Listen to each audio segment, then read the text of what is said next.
चलिए, very good morning. Next हम calculate करते हैं study state error for different types of system. Clear? तो हम टोटल 3 टाइप के सिस्टम लेंगे। एक होगा टाइप 0 सिस्टम, फिर आएगा टाइप 1 सिस्टम और फिर आएगा टाइप 2 सिस्टम। टाइप 0 सिस्टम पे हम पहले स्टेप इनपुट देंगे, फिर रैंप इनपुट देंगे और उसके बाद हम पैराबोलिक इनपुट देंगे।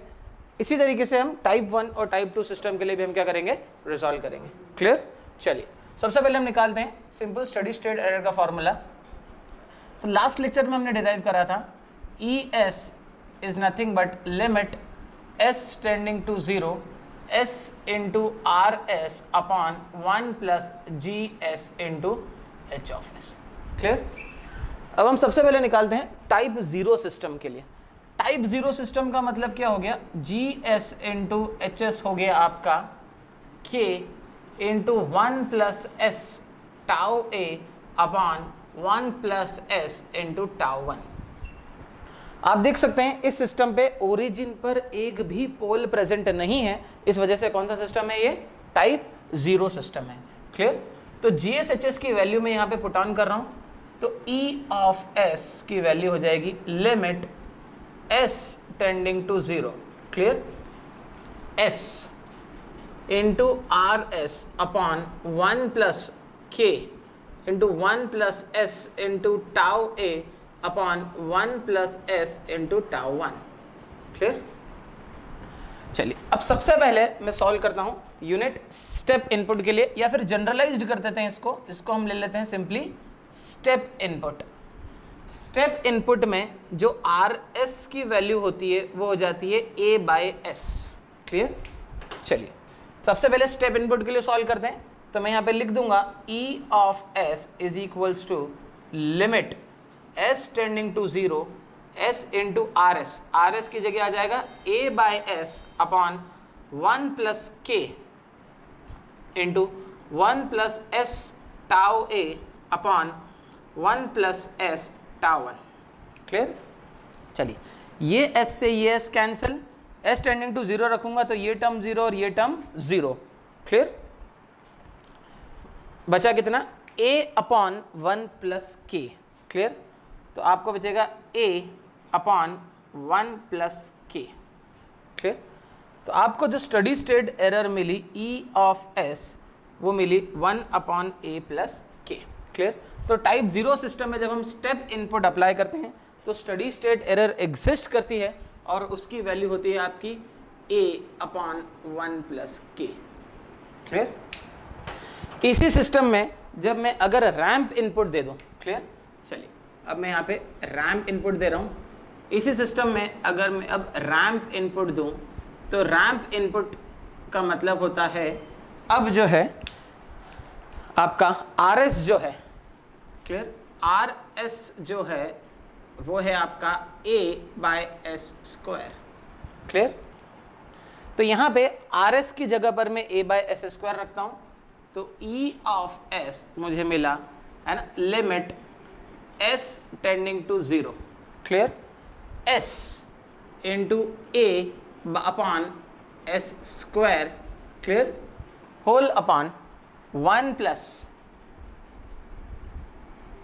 Plus k into 1 plus s tau 1 tau a upon 1 plus s tau 1। Clear?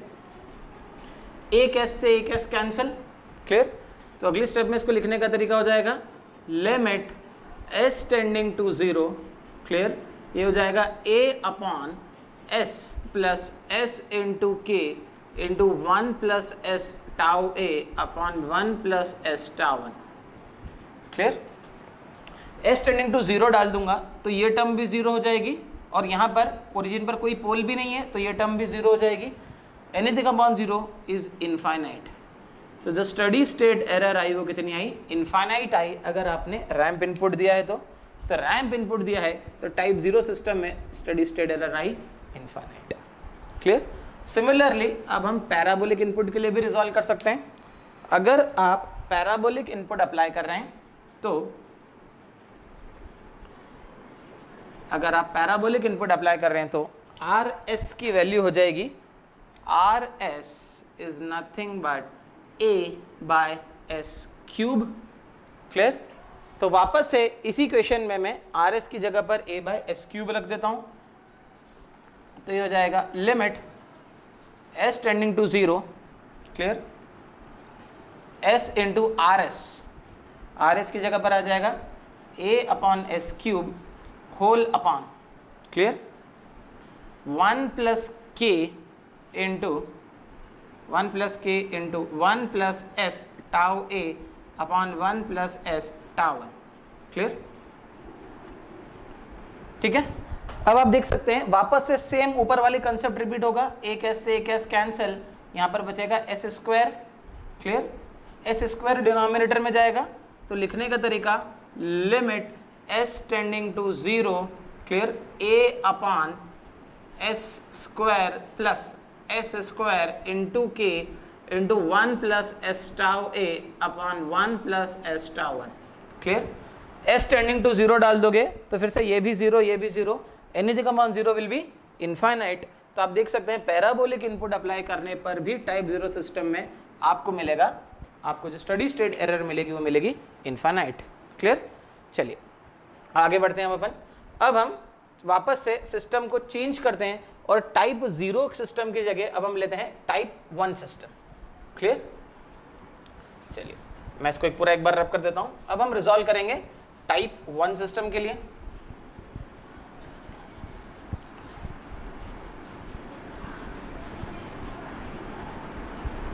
चलिए टाइप 1 सिस्टम की अगर मैं यहां पे बात करूं तो टाइप 1 सिस्टम लिखने का तरीका होगा आपका k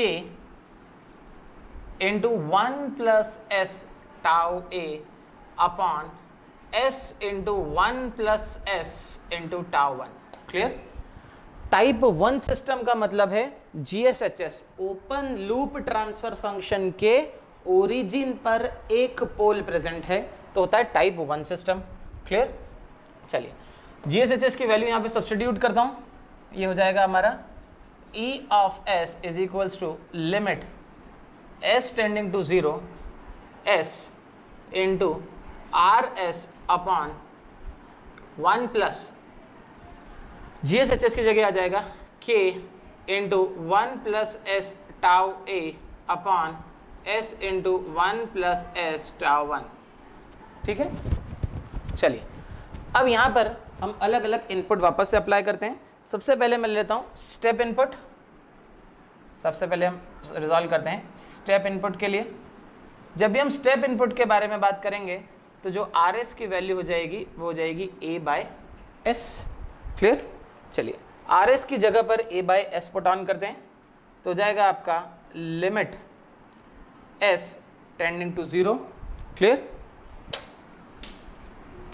limit S tending to 0 S into R S की जगह पर आ जाएगा A by S upon 1 plus K upon S into 1 plus S tau A upon 1 plus S tau 1। Clear? S tending to 0 है तो पहले तो ये एस से ये एस कैंसिल हो जाएगा। क्लियर? उसके बाद आप देखें जैसे ही आप s की जगह पर यहाँ पर ये भी 0 हो गया, ये भी 0 हो गया। जैसे ही आप यहाँ पर s की जगह पर 0 डालेंगे तो anything upon 0 is infinite and 1 plus infinite is infinite and anything upon infinite is 0। Clear? इस s की जगह पर 0 डाला तो कुछ भी नहीं हुआ, ये जो टर्म है ये पूरी टर्म हो गई एनीथिंग अपॉन 0 इज इनफाइनाइट, ये पूरी टर्म इनफाइनाइट हो जाएगी। कब? जब इस s की जगह पर तुम 0 पुट ऑन करोगे। क्लियर? तो एनीथिंग अपॉन 0 इज इनफाइनाइट और 1 plus infinite is again infinite and anything upon infinite is 0। Clear? तो टाइप 1 सिस्टम में जब आपने स्टेप इनपुट अप्लाई करा तो आपको जो रिस्पांस मिला वो मिला 0। क्लियर? अब हम इसी के लिए नेक्स्ट चेक करते हैं, हम अप्लाई करते हैं इसके ऊपर रैंप इनपुट। चलिए नेक्स्ट अप्लाई करते हैं इसके ऊपर रैंप इनपुट। रैंप का मतलब हो गया अब आर एस की वैल्यू हो गई ए बाय एस स्क्वायर। क्लियर? चलिए इसी सिस्टम में मैं आर एस की जगह पर ए बाय एस स्क्वायर डाल रहा हूँ। तो steady state error E of S is nothing but limit S tending to 0, clear, S का मल्टीप्लाई करा, आर एस की जगह पर आ गया A by S square upon 1 plus K by S into 1 plus S tau 1 upon, clear, 1 plus S tau A upon 1 plus S tau 1, clear. तो एक S से एक एस कैंसिल, और ये एस डिनोमिनेटर में इससे भी मल्टीप्लाई होगा और इससे भी मल्टीप्लाई होगा। तो अब नेक्स्ट स्टेप में मैं लिख सकता हूं limit S tending to 0, clear, ये हो जाएगा a अपॉन एस प्लस, यहां पर जब एस आएगा तो एस से एस कैंसिल हो जाएगा, k into 1 plus S tau a upon 1 plus S tau 1। अगर s टेंडिंग टू 0 अब मैं डालता हूं तो ये टर्म 0 हो जाएगी, क्लियर, ये टर्म भी 0 हो जाएगी, ये टर्म भी 0 हो जाएगी, सिर्फ k बाकी रहेगा। तो जो e ऑफ s यहां से मिलेगा वो मिलेगा a अपॉन k, क्लियर। तो steady state error type 1 system के लिए हमको मिली a अपॉन k, क्लियर। इसी सिस्टम के लिए अब हम पैराबोलिक इनपुट अप्लाई करते हैं। तो आप देख सकते हैं जब आपने इस सिस्टम के लिए एक सिंपल पैराबोलिक इनपुट अप्लाई करा, क्लियर, पैराबोलिक इनपुट होता है a upon S cube, clear. तो वापस से यहां पर मैं r ऑफ s की जगह पर डालूंगा a अपॉन एस क्यूब। तो लिखने का तरीका e ऑफ s, देखिए अब मेमोराइज हो जाना चाहिए, मैं बार बार इसलिए बोल रहा हूं ताकि फॉर्मूला याद हो जाए।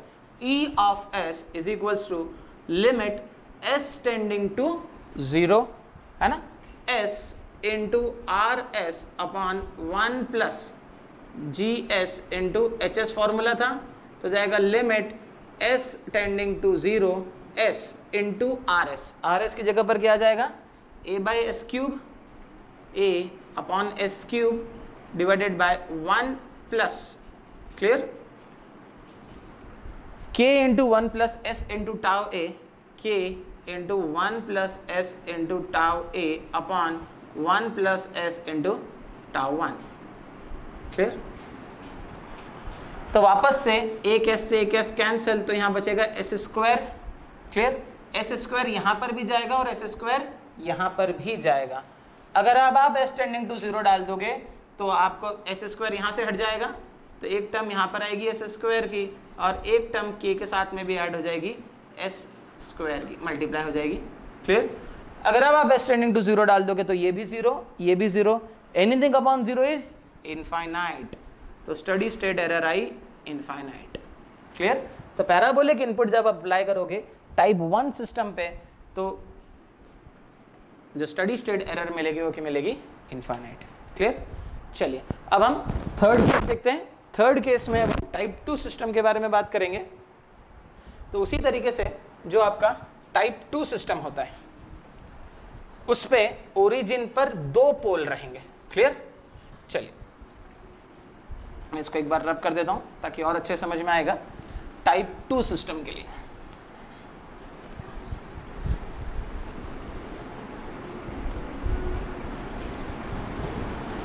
क्लियर, चलिए अगर यहां पर टाइप 2 सिस्टम के बारे में आप बात कर रहे हैं तो ये टर्म हो जाएगी एस स्क्वायर, क्लियर। ओरिजिन पर 2 पोल हैं तो ये हो जाएगा आपका टाइप 2 सिस्टम। अब मैं GSHS की वैल्यू इस फॉर्मूले में रख रहा हूं तो आपका हो जाएगा E of S is nothing but equals to limit S tending to 0, clear, S into R S upon 1 plus K into 1 plus S tau A upon, clear, S square into 1 plus S into tau 1, ठीक है। तो सबसे पहले हम बात करते हैं वापस से यूनिट स्टेप या फिर स्टेप इनपुट के बारे में, क्लियर। तो मैं यहाँ पे डाल देता हूँ स्टेप इनपुट। स्टेप इनपुट क्या होता है, जब आर एस की वैल्यू हो गई आपकी a बाई एस, क्लियर। तो आर एस की जगह पर यहाँ पर आप a by S put on करेंगे तो आपको मिलेगा limit s tending to 0, clear. s into R S की जगह पर आ जाएगा a by S upon 1 plus, clear, k upon S square into 1 plus S tau a upon 1 plus S tau 1, clear. एक s से एक s cancel, s tending to 0 आप डाल देंगे तो anything upon 0 is infinite and 1 plus infinite is again infinite and anything upon infinite is 0, clear. तो अगर आप इसको रिजॉल्व करेंगे तो आपको स्टडी स्टेट एरर कितनी मिलेगी, 0 मिलेगी। तो टाइप 2 सिस्टम के लिए जब स्टेप अप्लाई करोगे तो स्टडी स्टेट एरर 0 मिलेगी, क्लियर। उसी तरीके से रैंप इनपुट अप्लाई करूं तो रैंप इनपुट में जो आर एस की वैल्यू होती है वो होती है a by s square, clear. तो आर एस की जगह पर यहाँ पे a by s square put on कर देते हैं, क्लियर। चलिए, तो आर एस की जगह पर जब a by s square put on करेंगे तो ई एस हो जाएगा आपका limit s tending to 0 s into a by s square upon 1 plus k by s square into 1 plus S tau a upon 1 plus S tau 1, clear. एक s से एक s cancel तो हो जाएगा limit s tending to 0, clear. लिखने का तरीका a upon एक s यहाँ पे आएगा, एक s यहाँ पे आएगा, s plus k s upon S square into 1 plus S tau a upon 1 plus S tau 1, ठीक है। अगर एक s से एक s कैंसिल कर भी दूं तो भी एक s डिनोमिनेटर में बाकी रहेगा और जब मैं s की जगह पर 0 डाल दूंगा तो ये 0 हो जाएगा। Anything upon 0 is infinite and anything and 0 plus infinite is infinite, anything upon infinite is 0। तो स्टडी स्टेट एरर वापस से आपको मिलेगी 0। टाइप 2 सिस्टम के लिए रैंप इनपुट अप्लाई करने पर स्टडी स्टेट एरर 0 मिलेगी, क्लियर। अब टाइप 2 सिस्टम पे अब हम पैराबोलिक इनपुट अप्लाई करके देखते हैं, क्लियर। चलिए, अगर अब आप पैराबोलिक इनपुट अप्लाई करना चाहते हैं तो आपको आर एस की जगह रखना पड़ेगा a by S cube, clear. चलिए, तो मैं यहाँ पे वापस से पुट ऑन कर रहा हूँ, e of s is nothing but limit s tending to 0, clear, s into R s हो जाएगा a by S cube upon 1 plus k upon S square into 1 plus S into tau a upon 1 plus S into tau 1, clear. चलिए, एक s से एक s cancel, अब बचा S square, clear. तो ये हो जाएगा e of s is nothing but limit s tending to 0 a upon S square यहाँ पे आएगा प्लस एस स्क्वायर यहाँ पे भी आएगा, एस स्क्वायर इंटू के upon S square into 1 plus S tau a upon 1 plus S tau 1। अगर s tending to 0 डालूँ तो एस स्क्वायर से एस स्क्वायर पहले कैंसिल, ये टर्म भी 0, ये टर्म भी 0, ये टर्म भी 0, सिर्फ k मल्टीप्लाई होगा 1 में, तो स्टडी स्टेट एरर आएगी आपकी a बाई के, क्लियर। तो स्टडी स्टेट एरर आएगी आपकी a बाई के, ठीक है। टाइप 0 सिस्टम में जो k होता है इसको kp बोलते हैं, position error constant, velocity error constant, acceleration error constant. आप चाहें तो इस तरीके से आप रिप्रेजेंट कर सकते हैं, ठीक है। चलिए हम आगे बढ़ते हैं। सबसे पहले यहाँ पर एक कंक्लूजन बस मुझे ड्रॉ करना था, इसका लास्ट पॉइंट है। कंक्लूजन ये है, आप देख सकते हैं स्टडी स्टेट एरर ESS या तो आपको मिली है a अपॉन 1 प्लस KP या मिली है ESS is equal to 1 a upon KV, clear, या ESS मिली है आपको a अपॉन KA, ठीक है। चलो ठीक है ना। अब यहाँ पे देखना, स्टडी स्टेट एरर गेन के इन्वर्सली प्रोपोर्शनल होती है, बहुत important point. ESS is inversely proportional to 1 upon gain K। अगर आपको एरर कम करनी है तो आपको गेन की वैल्यू को बढ़ाना पड़ेगा। यहाँ से हम ये कंक्लूजन ड्रॉ कर सकते हैं और ये आगे काम में आएगा, क्लियर। Thank you.